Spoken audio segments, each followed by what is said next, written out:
আমার এ পথে হাঁটা আবার বন্ধ করতে হবে। মনে মনে এই কথা ভাবতে ভাবতে বাড়ি ফিরছিলাম। আজ সকালবেলাতেই প্রথম লক্ষ্য করলাম বানি শাড়ি ধরেছে। প্রথম বয়সের শাড়িতে মেয়েটাকে ভালোই দেখাচ্ছিল, এর দিদিদের মতোই বলা যায়, কিংবা তাদের চেয়েও। রানীমণি দুজনের চেয়ে হয়তো একটু বেশিই সুন্দরী। কিন্তু আমাকে এ পথে হাঁটা বন্ধ করতে হবে। আমার বাড়ি থেকে বেরিয়ে সদরের ট্রাম রাস্তার এইটাই সোজা পথ, কিন্তু আবার সেই বাড়ির পেছন ঘুরে সেই উল্টো পথ, সেইটাই ধরতে হবে। না, বয়স হয়েছে, আর ধাক্কা সামলাতে পারবো না। মনে মনে প্রথম যৌবনের সেই দুঃসাহসী দিনগুলোর কথা ভাবতে একটু বেদনা, একটু দুঃখও যেন হচ্ছিল। তখন কত কি করা যেত। ওর দিদিদের, রানীমণিদের আমি থোড়াই তোয়াক্কা করেছি, কিন্তু বয়স কিছু বাড়ল, একটু সমঝে চলতে হবে। খোকনদা, এই খোকনদা, কখন থেকে ডাকছি, মোটেই সাড়া দিচ্ছ না। বুকটা আঁতকে উঠল। পিছন ফিরে দেখি যাকে এড়ানোর জন্যে এত পরিকল্পনা, এত বুদ্ধির মারপ্যাঁচ, ঘোরালো সড়ক, সেই মেয়েই ছুটতে ছুটতে প্রায় পাশাপাশি এসে দাঁড়িয়েছে। গরমের দিনের সকালবেলা এইটুকু ছুটে এসে কপালে ঘামের ফোঁটা জলজল করে জ্বলছে। কাঁপতে কাঁপতে গড়িয়ে পড়ে যাচ্ছে কয়েকটা স্বচ্ছ তরল শ্বেতবিন্দু। শাড়ির বিব্রত বেসামাল ভঙ্গিটা, সব মিলিয়ে বাণীকে যেন অস্বীকার করা যায় না। আমার বুক কাঁপতে লাগলো। আমি জানি এখনই অথবা আগামীকাল ও সেই মারাত্মক প্রস্তাব করবে। এই শাড়ি পরার সঙ্গে সঙ্গে সেই প্রস্তাব, সেই আমন্ত্রণের অধিকার ওর জন্মেছে, একদিন ওর দিদিদের মতোই। রানীমণির হাত থেকে আমি পরিত্রাণ পাইনি, এবারেও হয়তো পাবো না, কিন্তু আর কতকাল। আর বাণী যদি শেষ হতো তাহলে হয়তো চোখ বুজে ঝাঁপিয়ে পড়া যেত, কিন্তু আরও ছোট অনেক। বাণীর বোনেদের সংখ্যা, অর্থাৎ ভুবনবাবুর, আমার প্রতিবেশীর মেয়েদের সংখ্যা আমি গুণে দেখিনি। হয়তো ভুবনবাবুও গুণে দেখেননি। এরা প্রত্যেকে বড় হবে, প্রত্যেকেই মণিরানী বাণীর মতো একদিন পল্লবিনী হবে, কিন্তু কতকাল, আর কতকাল আমি তাদের প্রথম অভিজ্ঞতার শিকার হব? মনের মধ্যে একটা বিদ্রোহের ভাব দেখা দিয়েছে, কিন্তু এইটুকু মেয়ের সামনে সেটা দমন করতে হলো। খোকনদা, একেবারে চুপ করে দাঁড়িয়ে রইলে? তুমি কতদিন আমাদের বাসায় আসো না? মা বলছিল ছর্দি সেদিন শ্বশুরবাড়ি থেকে এসেছিল, তোমার খোঁজ করলো। আমি তোমাকে ডাকতে গিয়েছিলাম, তুমি বাসায় ছিলে না। রাত দিন বাইরে বাইরে কোথায় এত টোটো করে ঘোরো? বেশ পাকা গিন্নির মতো কথা বলতে লাগলো বাণী। তারপর হঠাৎ কথা ঘুরিয়ে বলল, দেখো আমি শাড়ি পরেছি, বেশ ভালো দেখাচ্ছে না? বলেই একটু লজ্জিত হয়ে পড়ল।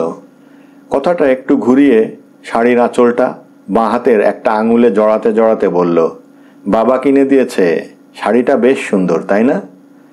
এসব কথায় আমার কোনো আপত্তি নেই, আমি শুধু মূল প্রস্তাবটির আশঙ্কা করছিলাম। বললাম, শাড়ি বেশ সুন্দর, আর তুমিও মন্দ না। একটু মুখ ঘুরিয়ে হেসে ফেলে বাণী বলল, কিন্তু তুমি কবে আসবে আমাদের বাড়িতে? মুখে বললাম, যেদিন আজ্ঞা করবে সেদিনই। মনে মনে অন্য কুমতলব ভাসতে লাগলাম। তখনকার মতো বাণী চলে গেল। যদিও ধরেই নিয়েছিলাম যে আজকালের মধ্যেই বাণী আসবে, আর আসবে সেই সাংঘাতিক মর্মান্তিক প্রস্তাব, কিন্তু সে যে এত তাড়াতাড়ি সেটা আশা করিনি। পরদিন সকালে ঘুম থেকে আমি উঠি 9:30। তখন 6টা, মানে আমার মধ্যরাত্রি। সেই সময়ে হাঁকাহাঁকি দরজায় কড়া নাড়া, প্রায় ভেঙে ফেলবার উপক্রম। উঠে দরজা খুলতে হলো। খোকনদা, বড়দি এসেছে, আজ শেষ রাত্রিতেই ফিরেছে। দেখি একটু পেছনে রানী দাঁড়িয়ে। কাটিহার না কোথায় বিহারের দিকে ওর বিয়ে হয়েছে। আরে এসো এসো, বাধ্য হয়ে আমাকে বলতে হয়। বলতে বলতে আমি ঘরের মধ্যে প্রবেশ করি। ওরাও পিছনে পেছনে আসে। তা আজকেই ফিরেছ রানী? কেমন, শ্বশুরবাড়ির খবর কি? যে খবরগুলো না জেনেও অন্যান্য দিনের মতো আজকের দিনটাও কেটে যেতে পারত, সেইগুলি জানবার জন্যে আমার এই মুহূর্তে ভদ্রতার খাতিরে বিশেষ উৎসাহ দেখাতে হয়। রানী এত সব প্রশ্নের উত্তরে একটু মুচকি হাসে। আজ সকালেই ফিরলে? ফিরেই সাত তাড়াতাড়ি আমার এখানে ছুটলে, মন কেমন করছিল? এইবার রানী একটু গম্ভীর হলো। পাশের টেবিল থেকে একটা বই তুলে নিয়ে আলগোছে পাতা উল্টাতে লাগলো। বাণী কিন্তু এর মধ্যেই একটু ফিক করে হেসে ফেলল। রানী ধমকে উঠল, থাম ফাজিল কোথাকার। আসলে ধমকটা আমার উদ্দেশ্যেই, সুতরাং আমাকে নিরত হতে হলো। এবং সেই মুহূর্তেই লক্ষ্য করলাম রানী আর বাণী দুজনেই চোখে চোখে কি একটা কথা আলোচনা করে নিল। আমার অন্তরাত্মায় আমি অনুভব করলাম আমি অবিলম্বে সেই ভয়ঙ্কর দুর্ঘটনার মুখোমুখি হব। এইবার বাণী কথা বলল। দিদি আজই ফিরে যাচ্ছে, ওর দেওরের বিয়ে, কিছু কেনাকাটা করতে হবে, তারপর রাত্রেই ফিরে যাবে। সে কি আজকেই ফিরে যাবে? আমাকে কিঞ্চিত বিস্মিত হতে হয়। এইবার রানী বলল, হ্যাঁ, আর সেজন্যেই তুমি অনেকদিন আমাদের বাসায় যাও না, আজ দুপুরে আসবে, ওখানেই খাবে। এবং বাণী যোগ করল, জানো খোকনদা, আমি রান্না করব, আমি কেমন সুন্দর রান্না করতে শিখেছি। আমার মাথায় বজ্রাঘাত হয়। যা ভেবেছি ঠিক তাই হলো। রানীমণির বেলায় যা হয়েছে এবারও বাণীর বেলাতে তাই হলো। বাণীর প্রথম রান্না, তার স্বাদ আমাকেই সর্বাগ্রে গ্রহণ করতে হবে। আমি এদের এই প্রাণহরা অভিজ্ঞতার সবচেয়ে সুলভ শিকার। যা এড়াবো বলে কালকেই মনে মনে প্রতিজ্ঞা করেছি, এই দুই তরুণী প্রতিবেশিনীর সামনে কিছুতেই সেটা প্রকাশ করা যাবে না, সে আমি এখনই বুঝলাম। না, আমার পক্ষে সম্ভব নয়। আমাকে আবার সেই একই দৃশ্যে অভিনয় করতে হবে। এই তো রানী আমার সামনে বসে রয়েছে, সাধারণ সুন্দরী, নববিবাহিতা, চেহারায় আচরণে একটা স্মিত কোমলতার ছাপ রয়েছে। কিন্তু একে দেখলে কে বুঝতে পারবে এর হাত দিয়েই বেরোতে পারে হাত বোমার চেয়েও মারাত্মক সেই সব খাবার, সেই মানকচুর চপ। শরীর এখনও রোমাঞ্চিত হয়ে ওঠে। যারা আমাকে সম্প্রতি চেনেন তারা জানেন না, চিরকাল আমার কণ্ঠস্বর এমন ছিল না। এককালে আমি আপনাদের মতোই, সাধারণ মানুষদের মতোই কোমল কণ্ঠস্বরে কথা বলতে পারতাম। কেউ কি বিশ্বাস করবে, করা কি সম্ভব যে আমার সেই অমায়িকতা এই একটি কোমল দর্শনা যুবতীর হাতে নিহত হয়েছে? তবে রানীর চেয়ে মণি আরও সাংঘাতিক ছিল। এই পৃথিবীতে অনেক খাদ্যদ্রব্য নিশ্চয়ই আছে এবং আমরা সকলেই সেরকম খাবার লোভে পড়ে বা বিপদে পড়ে গ্রহণ করে থাকি, যার জন্য যকৃৎ, প্লীহা বা অন্ত্রাশয়ে নানা অসুবিধা দেখা দেয়। কিন্তু বিশ্বাস করুন আর নাই করুন, মনির তৈরি এক ধরনের পরোটা খেয়ে আমার হাঁটুতে, কাঁধের জোড়াতে এবং দাঁতের মাড়িতে ভয়ঙ্কর ব্যথা হয়েছিল। দুহাতের শিরা এক সপ্তাহ ফুলেছিল। 21 দিন অফিস যেতে পারিনি। জোড়াসন হয়ে মেঝেতে খেতে বসেছিলাম। এদের বোনেদের এবং মায়েদের অনুরোধে, উপরোধে, বলা উচিত বল প্রয়োগে, হাঁটু গেড়ে মেঝেতে কাঁধের ও হাতের শিরায় শিরায় এবং দাঁতের মাড়িতে শরীরের সমস্ত শক্তি নিবিষ্ট করে পরপর 4টে খণ্ড গলধকরণ করতে হয়েছিল এবং খেয়ে আর উঠতে পারিনি। মেঝেতেই শুয়ে পড়েছিলাম। এদের ধারণা সেটা ভোজনাধিক্য বশত, আমার ধারণা অজ্ঞান হয়ে গিয়েছিলাম। পরে অবশ্য রোগশয্যায় মণি আমাকে বলেছিল, খাবারটা অবশ্য ভালোই হয়েছিল, কিন্তু খোকনদার অতটা খাওয়ার কি দরকার ছিল। এবং মনির কাছেই তার প্রস্তুত প্রণালী শুনেছিলাম। এখন ঠিক স্পষ্ট মনে নেই, তবে এই ঘটনার প্রতি সন্দেহশীল পাঠকদের এবং পাঠিকাদের একটি নমুনা দিচ্ছি, ধৈর্য সহকারে পরীক্ষা করে দেখতে পারেন। প্রথমেই বলা উচিত, পরোটাগুলি গম বা জব, এমনকি কোনো শস্যবীজ থেকেই তৈরি হয়নি। এগুলি ফলজাত। আর একটু খোলাসা করলে হয়তো ভালো হয়। আমের আটির ভেতরের সাদা সার কাঁঠালের বিচির সঙ্গে সেটা সিদ্ধ করে রোদ্দুরে শুকানো হয়। তারপর জল দিয়ে চটকে মেখে আবার শুকনো রোদ্দুরে শুকানো হয়। তারপর একে উপাদেয় করার জন্যে কিঞ্চিত মশলা এবং খাদ্যপ্রাণযুক্ত করার জন্যে পুঁইশাক নিংড়ে তার রস দিয়ে আবার শুকানো হয়। বিজ্ঞানের শিক্ষা এবং মনের উদ্ভাবনী শক্তি দুইয়ে মিলে এই মারাত্মক পরিণতি। সেই রানীমণির বোন বাণী, তার হাতের রান্না খেতে হবে আমাকে আবার আজ দুপুরে। এবং আমি আবার স্পষ্ট প্রত্যক্ষ করলাম ওদের সেই ছোট ছোট বোনেরা, যারা প্রতিদিন বড় হচ্ছে এবং কাল হোক পরশু হোক শাড়ি পরা শুরু করবে, আর আবার সেই সঙ্গে সেই রান্না আর আমি। আমার গায়ে কাঁটা দিয়ে উঠল। একটা কিছু, কোনো একটা প্রতিবিধান, একটা প্রতিকার করতেই হবে। বছরের পর বছর এই অত্যাচার আর নিশ্চিত মৃত্যুর মুখে আমি নিজেকে ঠেলে দিতে পারি না। আজ আবার আমার সেই প্রভুভক্ত কুকুরটির কথা মনে পড়ল। রাস্তা থেকে এনেছিলাম বাচ্চা অবস্থায়, তারপরে শত অপমানে প্রহারেও গৃহত্যাগ করেনি। মণি একবার এক ধরনের পোলাও তৈরি করেছিল।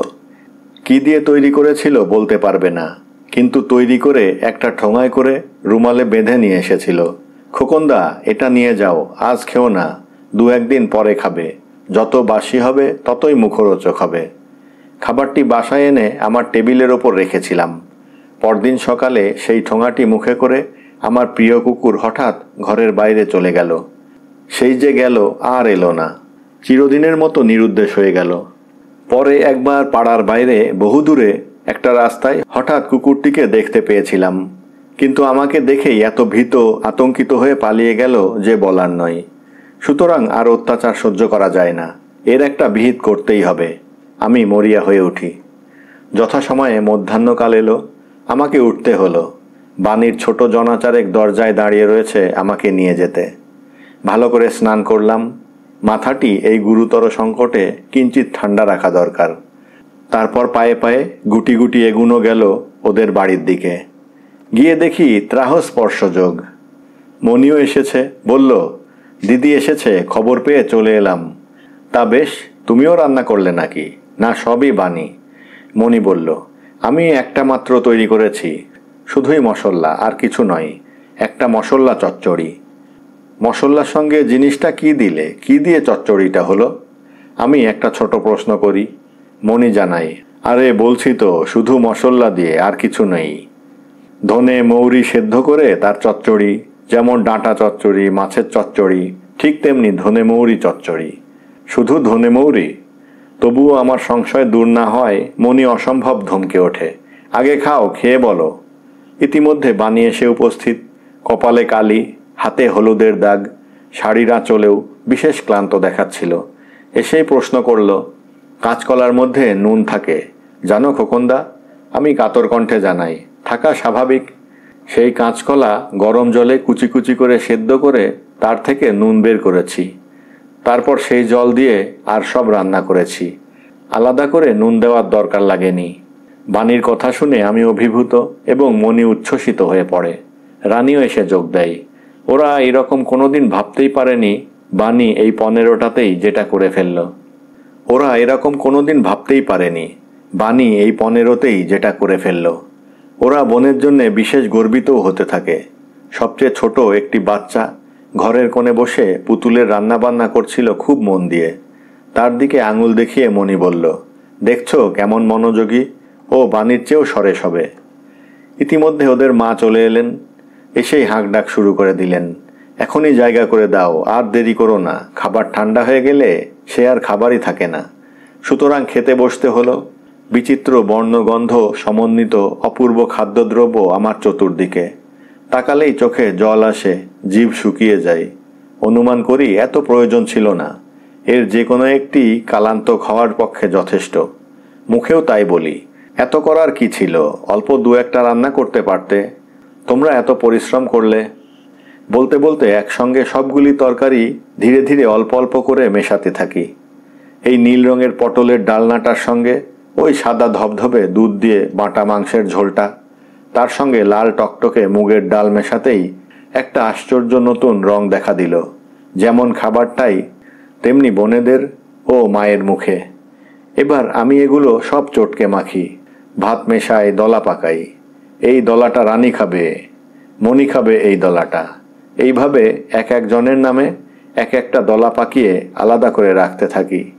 ওরা এক একজনের নাম হতেই আঁতকে আঁতকে উঠতে থাকে। খোকনদা, তুমি কি পাগল হলে নাকি? আমরা রান্না করেছি, আমরা তো খাবই, তুমি খাও। এইবার আমি উঠে দাঁড়াই। আজ আর আমার পক্ষে খাওয়া সম্ভব নাই। কেন, কি হলো? ওরা সবাই বড় হতাশ হয়ে পড়ে। কেমন ক্লান্ত করুণ দেখায় ওদের।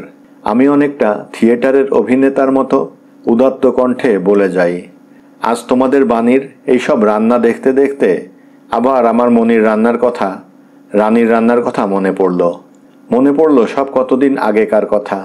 সেই কবে ছোটবেলায় পুরী গিয়েছিলাম। তোমার পুরী যাওয়ার সঙ্গে আমাদের রান্নার সম্পর্ক কি? মনি প্রশ্ন করে। এতক্ষণে আমি আমার জুতো জোড়ার মধ্যে পা গলিয়ে দরজার কাছে গিয়ে ওদের দিকে ঘুরে দাঁড়াই। তোমাদের রান্না, তোমাদের প্রত্যেক বোনের রান্না খেতে খেতে আমার আবার পুরীর সমুদ্র তীরের কথা বারবার মনে পড়ে। আহা, সেই শৈশব, নীল সমুদ্র, বনরাজি নীলা। বিয়োগান্ত নাটকের নায়কের মতো আমার কণ্ঠস্বর ওদের মুগ্ধ করে ফেলে। বুঝি আমার প্রাক্তন কণ্ঠের কোমলতা আবার ফিরে আসে আমার স্বরে। আমি বলে যাই, তোমাদের প্রত্যেকটি খাবারে সেই পুরীর সমুদ্র তীরের স্বাদ আবার ফিরে পাই। ঠিক তেমনই লবণাক্ত, তেমনই বালুকাকীর্ণ তোমাদের প্রত্যেকটি রান্না, যেমন লোনা তেমনই বালি কিচকিচে। এর উপরে ভ্রমণ করা যায়, কিন্তু গলধকরণ করা যায় না। পুরীর সমুদ্র তীরের সেই ভ্রমণের এত সহজ আনন্দ থেকে কলকাতার লোকদের আমি বঞ্চিত করতে চাই না। এই বলতে বলতে সমস্ত খাবারগুলো আমি দ্রুতবেগে রাস্তার দিকে হাত বাড়িয়ে ছুঁড়ে দিই। নিজেকেও ছুঁড়ে দিই রাস্তায়। ছুটে যাই সেই খাবারগুলোর উপর দিয়ে। লবণাক্ত বালুকাকীর্ণ রাস্তার উপর দিয়ে দৌড়ে যেতে যেতে পুরীর সমুদ্র তীরের ভ্রমণের আস্বাদ ফিরে পাই। ধন্যবাদ।